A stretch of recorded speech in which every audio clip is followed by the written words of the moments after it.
રામ મંદિરના પ્રાણ પ્રતિષ્ઠા દિનની ઉજવણીના ભાગરૂપે હરણી ભીડ ભજન હનુમાન મંદિરથી પોથી યાત્રા પ્રારંભ કરવામાં આવી હતી। 22મી જાન્યુઆરીએ અયોધ્યામાં યોજનાર રામ મંદિરના પ્રાણ પ્રતિષ્ઠા મહોત્સવ દિનની ઉજવણીના ભાગરૂપે વડોદરામાં પણ ઠેર ઠેર વિવિધ કાર્યક્રમોનું આયોજન કરવામાં આવ્યું છે। વડોદરાના હરણી ખાતે આવેલ ભીડ ભજન હનુમાનજી મંદિર ખાતે આજરોજ પોથી યાત્રાનું આયોજન કરવામાં આવ્યું હતું।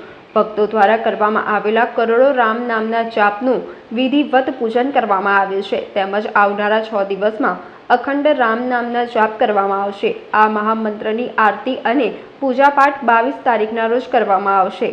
આજે પોથી યાત્રાનું આયોજન કરવામાં આવ્યું હતું જેમાં મોટી સંખ્યામાં શ્રદ્ધાળુઓ જોડાયા હતા।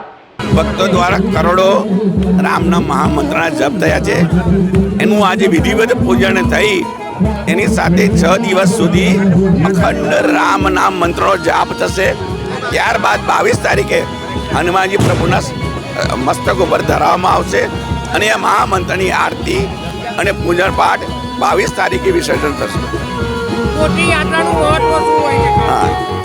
પોથી યાત્રા જે પણ ગ્રંથ છે એની અંદર લખતી વખતે કે કરતી વખતે જે પણ દોષો થયેલા હોય, અસ્પષ્ટ હોય કે આપણે શુદ્ધિકરણ ના કર્યું હોય તો એનું શુદ્ધિકરણ થઈ અને પૂજાને યોગ્ય બનાવવા માટે આ પૂજનીય પોથી બની રહી છે। સમાચારોના સતત અપડેટ મેળવવા માટે લોકમત ન્યૂઝને યુટ્યુબ ઉપર સબસ્ક્રાઇબ કરો, બેલ આઇકોન દબાવો અને અમારી સાથે જોડાયેલ રહો ફેસબુક, ઇન્સ્ટાગ્રામ અને ટ્વિટર ઉપર।